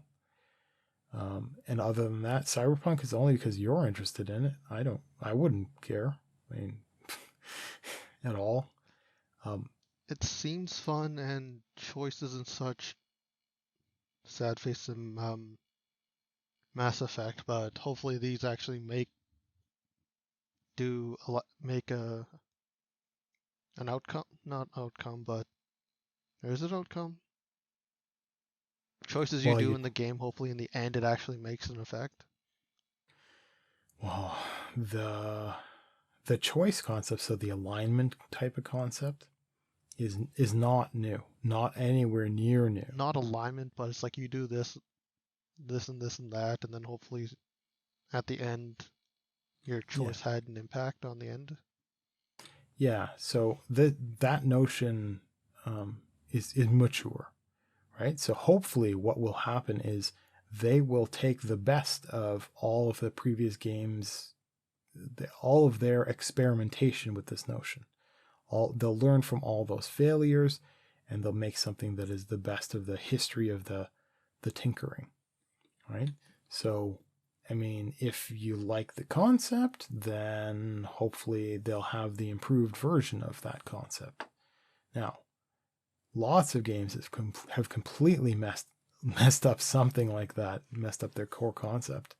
So who knows if they're going to be smart or not? I mean, maybe the fact that games are harder to make now, kind of slower to make, they have to be done from home. Maybe that means that there's more thinking involved because there's more downtime. There's the challenge in scheduling everybody to meet remotely, for example, like video conferencing, that downtime in planning and this kind of stuff. Maybe that means that more individuals are thinking so that they have better conversations when they do get together. I mean, I'm hoping for improvements in a lot of stuff. I'd love to see that silver lining. I don't know. And I don't know enough about Cyberpunk to know if oh man. I mean, I guess my experience was I will forever be scarred by caring, even though I kind of forgot about it for a long time, but by caring about No Man's Sky. So everybody's got their game that burnt them because they made big promises and they let them down, or something like this. And I'm like that. I don't even have to choose to hold back on any excitement. I just lack excitement in any game at all, ever, anymore. It's just maybe this is the moment in my life when I should just give up playing any game at all for any reason and just get on with life. But I have too many friends online, for example, and I do some interesting stuff. But I mean, I am doing more with my life and all, right? But I mean, I'm doing this podcast, obviously, right? So yeah, so I'm not excited about Cyberpunk, but you are. So before break, do you want to talk about like what you want to do? Because we were talking about like streaming it, whatever the heck that means. So you're still convinced that I still want to. I'm going to start streaming right now or tomorrow for other things, but just to get me just to prepare me. So like privately, so not, because technically speaking, like you could do it under the Lucid Indifference name, like with this, and just start streaming your Destiny stuff or whatever the heck. Doesn't matter. But keep in mind that the names, so your Steam account might get leaked out, right? So you need to understand that stuff. So maybe rename your accounts or whatever, otherwise prepare. So everybody knows, if you want privacy with your Steam name, like you want to change it, you can't just change it. You change it, but it's in a history. And so you need to know where to look to see the history of name changes. And then you need to change it again and again and again and again until you push that name out. And you get something new, and the entire history is just garbled junk of all the previous names that you just added in there as filler. So that's how you'd rename yourself. So are you thinking of like getting into streaming and using this account? Because I wouldn't care. No, I think I'm just gonna do it for my actual account and go from there. Okay. So it's like practice and stuff. Yeah. And it's good just to understand how to get OBS up and running, getting all the settings working and stuff like this.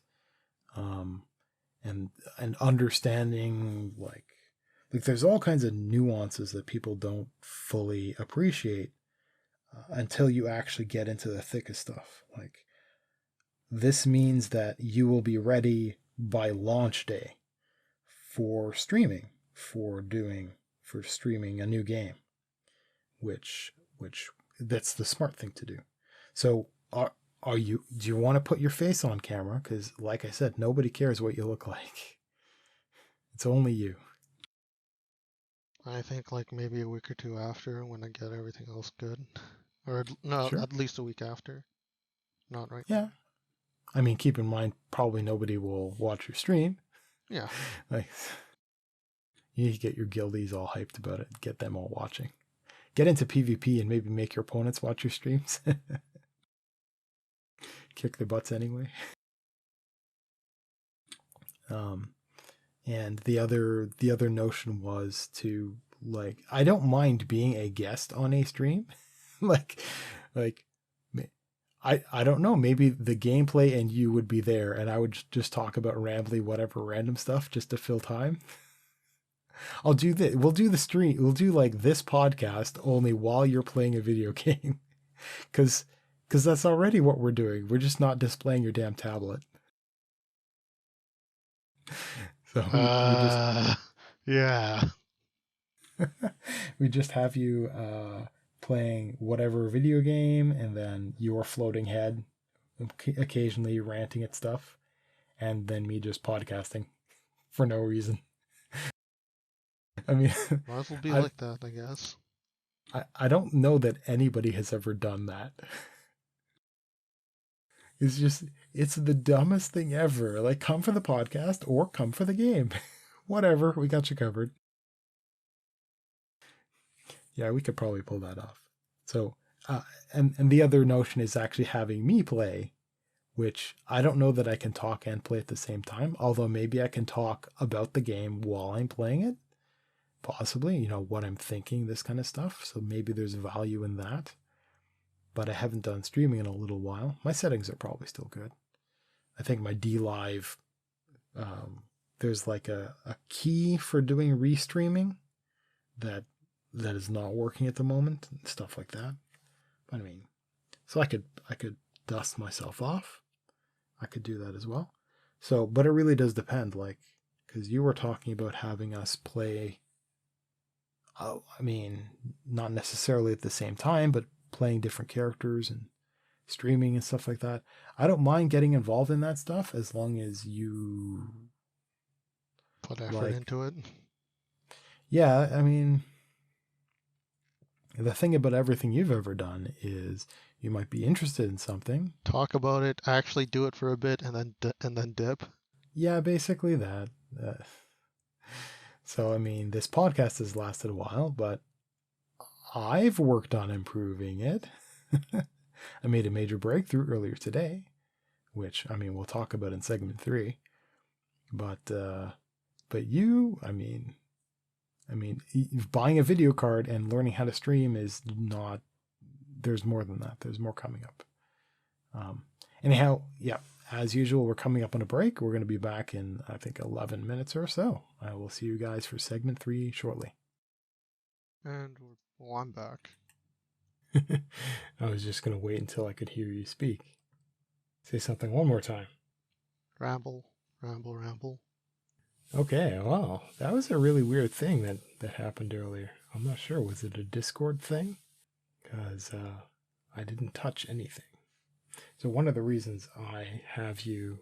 one of the advantages of having music during breaks, as opposed to, like, dead air, is because I've got a Bluetooth connection, and it appears that my headphones know when sound isn't being fed to it, and it will turn off. It can turn off about 5 minutes or so, something like this. And that's quote-unquote inactivity for it. And so during a break, it will turn off, and if I put the headphones on and I'm like listening for stuff and nothing happens, I might not clue in that they're not turned on again. This has not happened yet, but now that there's music playing, it's probably not going to happen ever. So that's been kind of handy.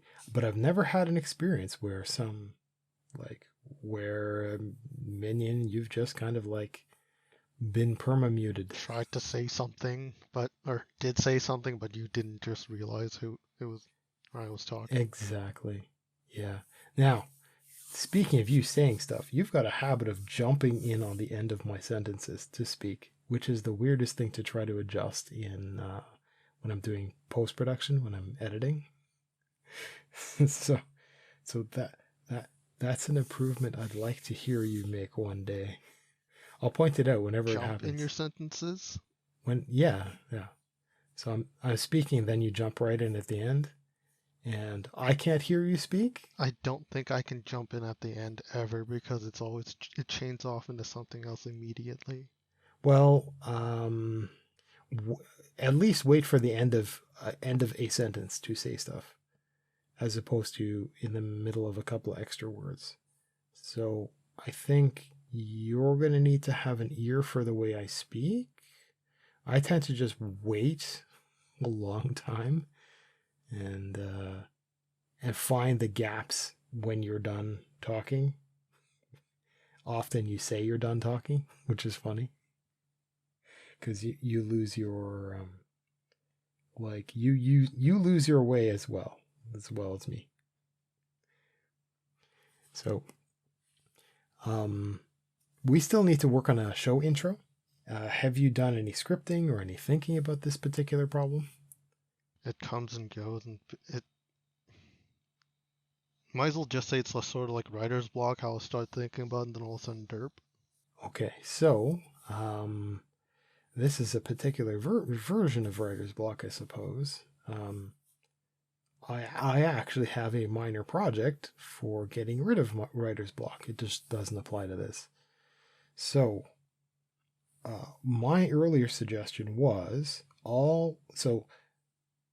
we need a way of conveying what we're like, right? And what kind of content we can provide, which is weird because a couple of times I've had to attempt to explain exactly what the podcast is about, because I'm like, hey, I started a podcast. We're 20 episodes in. It's like, we're doing pretty good.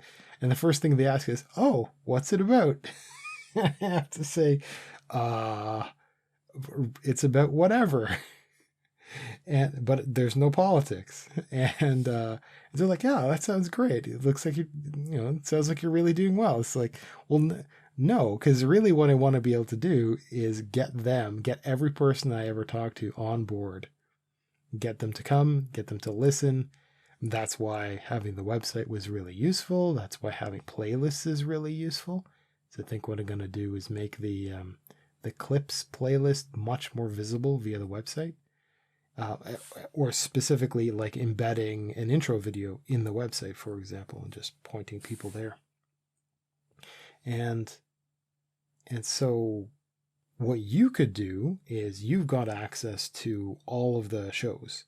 And what I've been doing is lately I haven't done a very good job of it, but as I'm listening, I will create breakpoints that will indicate other interesting bits, or there's a clips timeline that I'll pull stuff down where it's not one of those clips that gets published in the timeline, like in our playlist.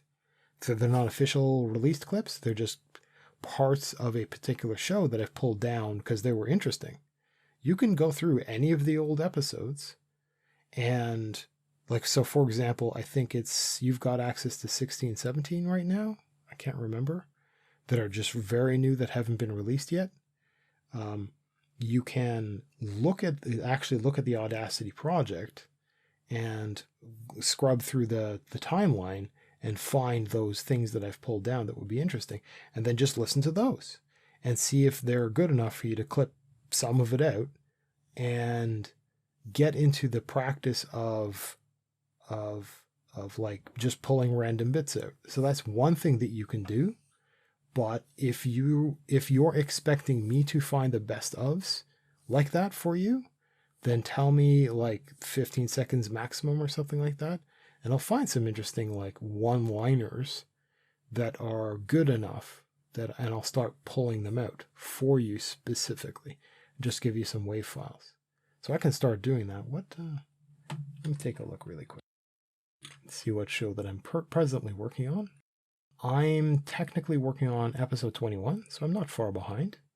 And so for the episodes 21, 22, and then this one, I can pull out like 10 minutes of one-liner sentences. And if I were to do that, would that give you enough material to work with? Maybe 10 is too much, maybe 5. Maybe 4, and then we have a 1 minute intro to know how lucid I am and how indifferent you are.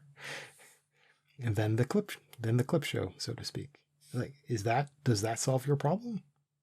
I honestly don't know. Okay, so I'm going to say yes. Yes, this is the correct thing to do. Then what we'll do is once a month, so that's once every 8 episodes, I'll have another 5 minutes worth of little one-liners as I listen through. And I'll be able to pull that off, no problem. And so you'll always have like quite a lot of little clips to work with and string them together. If I'm the guy that has to string them together, it's going to be trivial. So I can just hand that to you. And for all it matters, we can reuse the same like 1 minute intro that we'll make. So maybe we should just like, well, how about we not even bother planning? We'll just think about it. We'll let it percolate. If you remember the idea of percolation. And we will, at next show, and at the end of 3rd segment, we'll just do a practice run like that live during the podcast. And we'll just introduce, and we'll just try and see what it's like. The only thing that needs to happen is to make sure that you speak. And you don't have to, not that you can, but you don't have to think about what you have to say. Just say stuff like, hi, I'm me. Sometimes I say things. I like glue. Maybe thinking hard. Thinking make brain warm.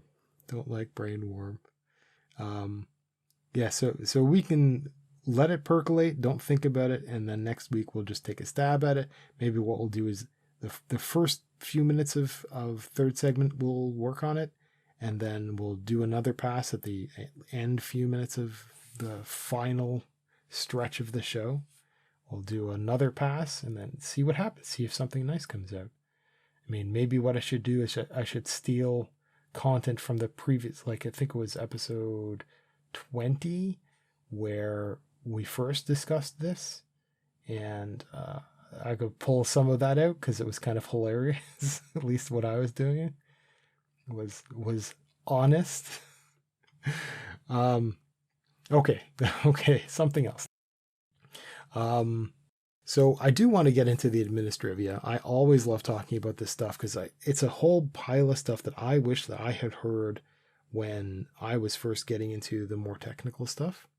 So I'm going to start with the big breakthrough that I had earlier today was understanding the chain of audio processing stuff that can go into it's a very specific set of things that can be done for processing for a voice. So this is not multiple voices, this is not singing, this is not music. It's something that's very specific to an isolated kind of a sound booth or a conversation, a room type of single voice that's appropriate for a podcast. And so Minnie and I are separated. So we've got 2 separate audio tracks, and that lets me process them differently. So there technically could be some differences in the way I handle that stream, but right now I don't have that. So I learned today how to do better equalizer settings. And it's interesting. So there's something called a high pass filter or a rumble filter or whatever it ends up getting called. And the notion is that humans we only have a certain range. Just like we can only see in certain ranges, we can also only make sound in certain ranges, right? So there are constraints, our mortal constraints. And our mortal constraints for voices are there are subsonic, they're lower than audible, which exist in the atmosphere around us. We're not hearing it, but it's out there. So in one sense, you don't need to record that because your microphone is good enough to pick up a range outside of human hearing. And so you don't need to record that data, so you can keep things a little bit cleaner. Also, there is stuff that is lower than a human voice, even the nice deep, deep voice just doesn't exist in human range outside of that. And that's like the rumble of cars, right? So that's where the rumble comes from, a rumble filter. And there's stuff that's high out of that, and that's too far above human speaking range. So things like certain, like a hi-hat and certain other instruments that are up there, like a bird chirping, possibly a whistle and stuff like this, can get way, way up there. And because a regular human speaking range, we're not talking volume, we're talking, the bass and the treble, right? The depth and the height of a human voice range is constrained. We can actually apply a filter to get rid of the low end and, well, technically to get rid of the high end.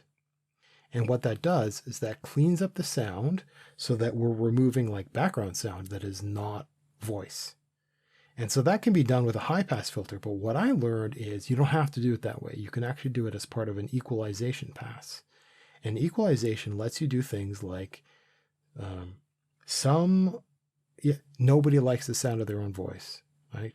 Now, but legitimately Minion has a bad voice for various reasons. Not just the volume reason I was complaining about, but you got a terrible voice. And so it is possible to take equalization settings that will help man up his voice, give him a little bass, give him a little substance. But it's also necessary to have equalization settings to make a voice sound more authentic. So for example,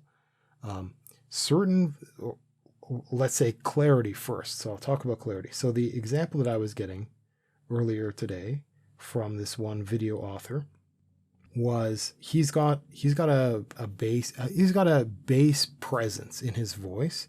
I wouldn't consider him as having a particularly bass heavy voice, but he's a classic male voice, and he's got some bass in it, and it's actually a problem for recording that. So what he does is he has equalization settings. Now, his voice and my voice are similar enough that I'm actually just stealing his equalization settings. And they seem to work well with me. I don't have a very good ear for stuff, so I can't really tell. So I'm thinking of hiring him to get help. But so what he does with his nice bassy voice is he actually cuts out, he reduces some of the bass in his voice because it helps with clarity. And for other people, adding a little bit of bass in there, like lifting up what already exists, will give a little bit more warmth to the voice. And there are certain other circumstances where, depending on mic positioning and where it's pointed and stuff like that, you might pick up more of the chest and get some more of the bass out that way. And depending on stuff, you can make little tweaks that will help. Because right now, what's happening is I'm speaking, I've got a microphone, and there's a listener. Really, the experience a listener should have is being next to me in this room, right? Maybe being a little bit across the room, maybe being in a chair beside me, almost as though their ears are where my microphone is. And actually getting that, like conveying that experience, is something that can be helped in equalizer settings. So it can clarify the bass end of things, and it can lift some of that as necessary. It can pull down some of the mids to make it a little bit less an overwhelming experience. So this equalization isn't too manipulative in a certain sense, because just rounding everything out is a little bit weird for the ears. And then you can also cut out the bass, like cut out the things that are outside of human hearing, in order to try to remove some of the weird high-pitched hisses and whines and rumbles, like traffic and stuff like that, to try to cut those things out. So I actually got help. This guy gave the equalizer settings, so I was able to actually copy paste them and put them in. And so I actually cleaned up the macro that I'm using. I removed some unnecessary stuff. I'm not at the point when I would just give it away, but it's actually so easy that I'm almost good enough. I'm almost in a happy place with the macro that I'm using, with all the different Audacity settings, to be able to just like have this cut and paste into a comment or in a description somewhere, so that somebody else can just use it as is. So you would just need to know how to select an area of open mic to get the background noise for noise removal. You'd have to know how to clip stuff out of your track to hand edit stuff to remove stuff, and then just apply this thing. and away you go. And then somebody else would be able to do the post-production stuff that I had to learn for. They could just do it without having to think about it. And it would be good enough. Be good enough.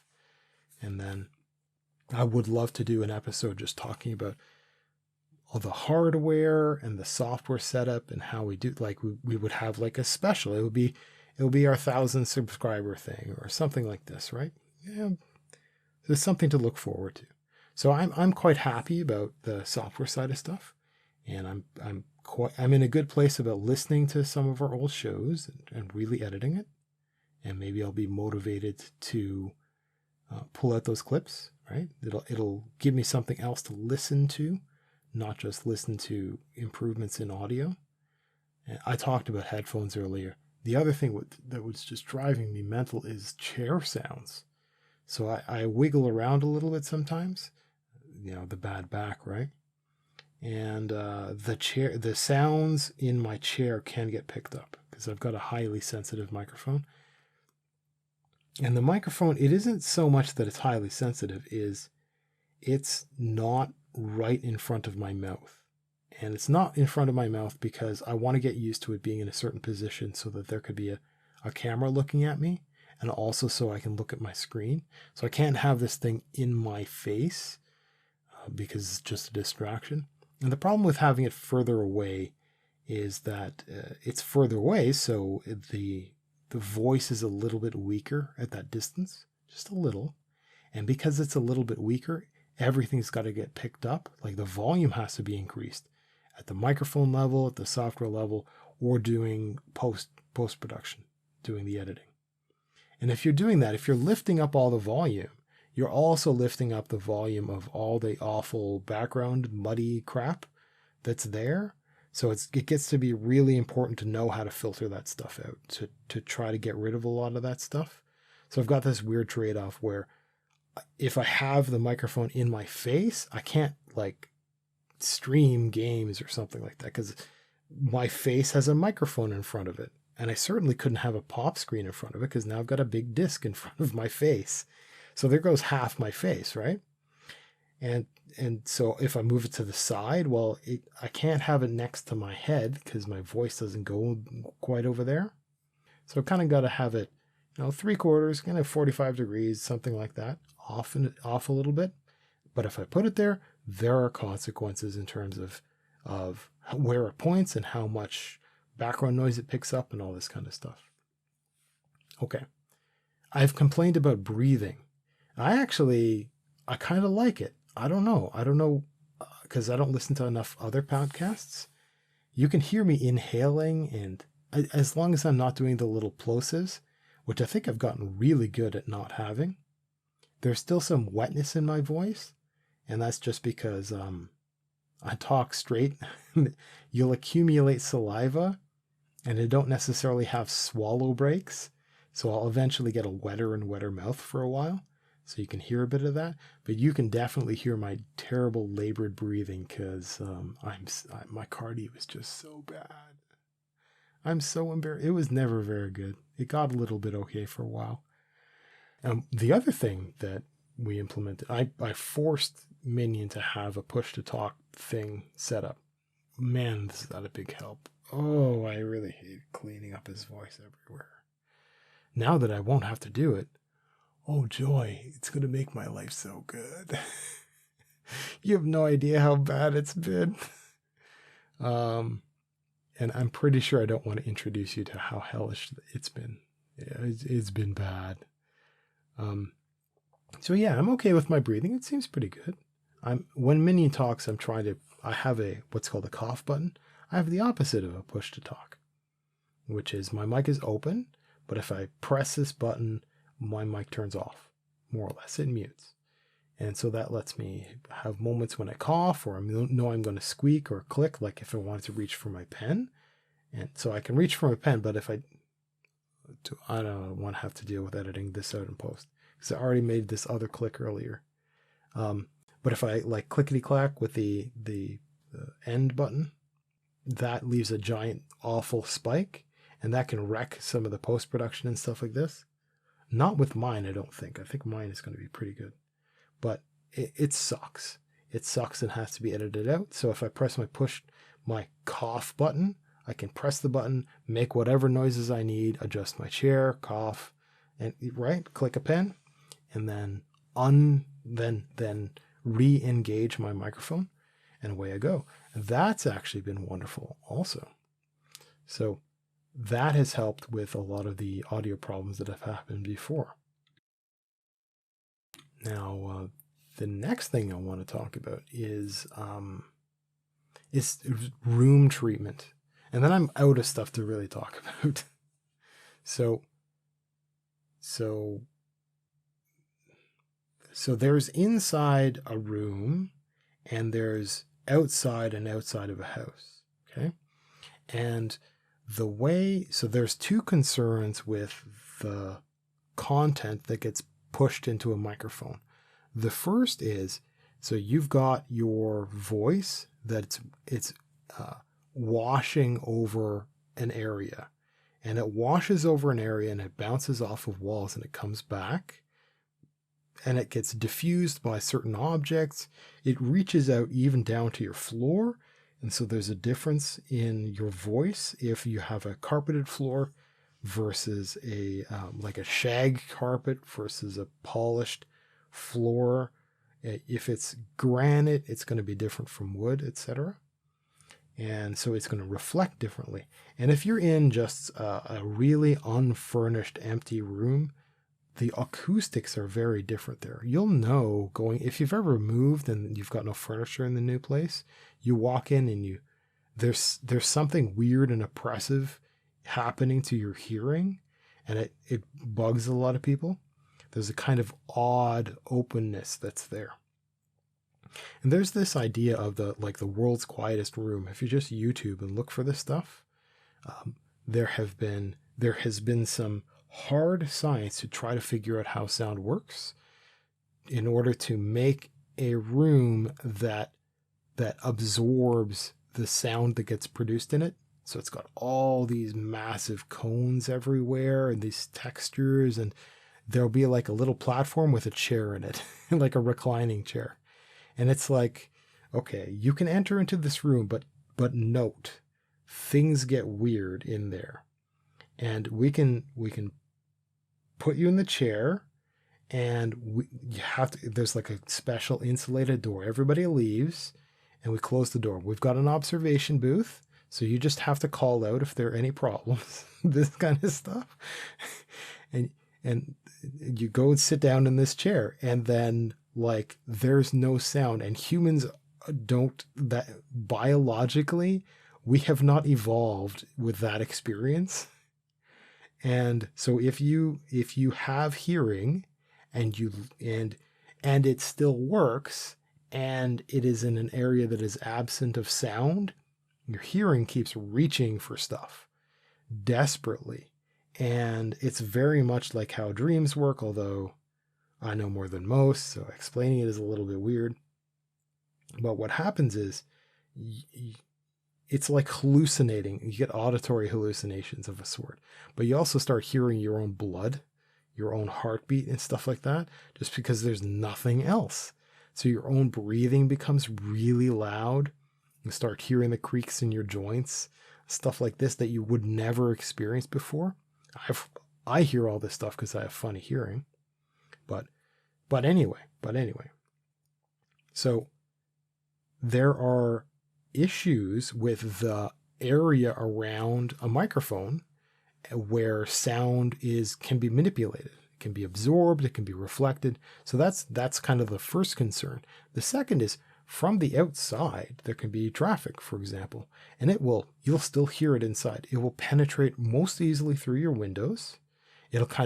The heavy bass-like stuff has long sound waves, and it will penetrate through windows really easily, through walls fairly easily, and it will eventually bounce around your room, and it will find a way into your microphone. Okay? Now, the bass end of stuff, you can high-pass filter it out. Okay, so remember, a high-pass filter means that all the high stuff passes and the low stuff just gets blocked out. Now, I do that through the equalizer. So I try to remove the sounds that are, it just reduces the volume to nothingness of the stuff that is outside of human hearing range. But you as a human can hear nice deep voices, and the microphone can hear nice deep voices, and the car sounds still have some sound in that range. So that sound still gets in. So how do you get rid of it? Well, you get rid of it by putting in a lot of thick material. And that thick material has to be of a certain density and of a certain physical size, so that that long sound wave has as much of its length as possible to get interfered with in the substance of your acoustic barrier. And so you have, what people use is they use traditional heat insulating material used in building houses, like in your walls. So your outside walls will have a certain kind of really high quality insulation, and it's butted up like end to end to end, like one well sealed box around your entire house. And it keeps out the heat and it keeps out the cold, and it lets you manage your temperature inside. Well, something like that works for audio. And this is why people have a closet that's been specially treated or something like this, and it works. But it doesn't work very well for bass. All the solutions that are out there are just not going to work for the low end of stuff, because the low end of stuff, it does not care about how many little ripples exist in your foam. It cares about the foam. And the foam that you're going to get is soft, it's light, it's all fluffy inside, and it does absolutely nothing for bass. Bass needs a substantial amount, a thick amount, a heavy amount of stuff in the way. And so I was learning about this. You can purchase paneling, but the paneling you get is really expensive. Like the good stuff is really, really expensive. Plus it's expensive to ship because it's physically heavy and it has to be large, because you gotta put it up in the way. You have to have it intercept the sound from a car, the moving cones of sound that washes through your house. You have to have barriers between your phone and it, your microphone and it. So I learned how to make these things, and it's you have to get really nice, thick, heavy insulation. I'm not going anywhere near fiberglass insulation. There's like heavy fiberglass. I don't want fiberglass near anything I own, let alone. I'm still kind of worried about having breathed in some of the fiberglass from taking down some insulation from a light fixture that I have in this very room. But I mean, good thing I vacuumed and I steam carpet cleaned, stuff like that, so I don't have to worry, I don't think. Now I'm kind of regretting I wasn't really anally retentive about vacuuming as much as I really could have. But you know, I did okay. I think I'm pretty safe. I'm pretty healthy. So you can get this non-fiberglass stuff as long as it's really thick, as long as it's really dense, and you can you can box it in a frame, or you can figure out how to wire it up and just hang it from the walls. And so I'm thinking about doing that, but I'm also thinking about just building them into standalone like partitions and just boxing a chunk of the area around myself and my microphone. So it's gonna reduce, probably almost remove, my voice from reflecting out in that direction. So you have like a fabric layer, and then you've got an air gap in the thickness, and between all of that, the highs and the lows will get rather well absorbed. And from the back side of stuff, it will help filter out the traffic, because that's the other thing. Editing all this stuff, boy, do I hear cars out there. And I think maybe it's more of a Sunday thing than a Wednesday thing, because we've been really lucky so far today. But it's awful. And I've noted in our edits, when I hear car sounds, it just makes me feel better to note these things. But theoretically speaking, if I ever learn how to do stuff, or we hire somebody or whatever, those marks will help them pull the car sound and then noise removal it out properly, because my attempts just fail. So there might be ways to do things a little bit better in the future. at any rate, I'm pretty much out of stuff to talk about. I think the last thing is Minion. Have you ever looked up what audio settings we should be using? What streaming settings? This kind of stuff, like what bit rate and all that kind of junk. It's mentioned on Twitch, but at this moment it should be fine. Well, yeah, I mean, it does conversion on the fly and stuff like that. I bumped into settings. Well, I read everything that I can kind of come across. So I might try to find solutions for problem A, and then I'll find people that are talking a little bit about problem A, but about problem B as well, which I'm like, oh, I never thought about that. One of the things I was thinking about was like, we got 44,100 project rate. Is that, don't we want a bigger number? Like, because we have really, really big numbers are available. Like, what does that number mean? And no, we're really good. Defaults are just fine. And some professionals will go for a slightly better quote. Yeah, it is a better project rate. It's just taking more data per fraction of a second. So we're good there, but there's also bit rates. So like anybody who has MP3s is like the maximum is 320 and the minimum is like, you're probably not going to get anything under 64 kilobytes a second. And so, and there's also variable bit rate, which is superior. You should have variable bit rate about average of 192. But for voice with no music, it can be 96K. It can be really small. And so it occurs to me that it might be possible for us to tweak our settings, our recording settings, so that we're at a lower bit rate. Right now, I don't even know what bit rate. It's like, it says here 32-bit float. I don't know what that means. Now, if we lower the bit rate, that might mean that the file sizes for everything is very significantly smaller. And I don't know if it's true, but it might also improve the speed for doing like post-production stuff. But I'm just not sure. I don't know how things work. So understanding if there are specific numbers necessary for YouTube or whatever else we end up uploading to, like Vimeo or DLive or I don't know. I don't know what else exists these days. Yeah, so it would be nice to learn that. But right now, I think it doesn't really matter. It's just something to keep in mind for the future. Yeah. The magic is that YouTube just makes things go. And so if you feed it terrible settings, it'll kind of figure it out. It would be nice to optimize it. That way the quality is as good as possible because we've done everything right on our end, and not rely on YouTube doing the magic audio conversion, because there's some quality loss whenever you're going through some of these steps. So having the highest quality possible would be wonderful to learn. And then there's also, I mean, we still need to figure out the iTunes thing. That's probably pretty damn important. Okay, I'm out of stuff to talk about. Do you have anything on your mind? Any administrivia? Anything? No, not really. It's usual. It's sort of blank. Sort of blank. Yeah, I don't know. I'm at the point when, I mean, we're talking a little bit about our lives, so we can complain about all kinds of stuff, really.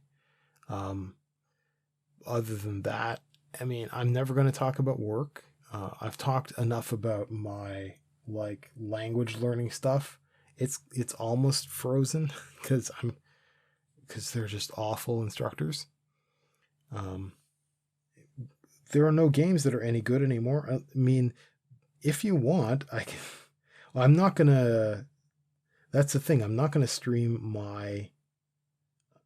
I mean, maybe I should. I don't think I'm going to live stream my gameplay if I start going through my Steam library. So, I mean, but that's always a thing. If you ever wanted to start going through your Steam library and have that as an excuse for something to just have, and then just get that as practice for streaming, maybe we can do that.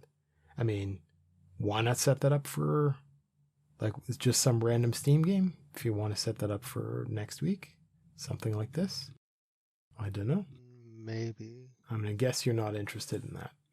Are you not hearing me again? I am hearing you just now. Oh, I said maybe. Oh, okay.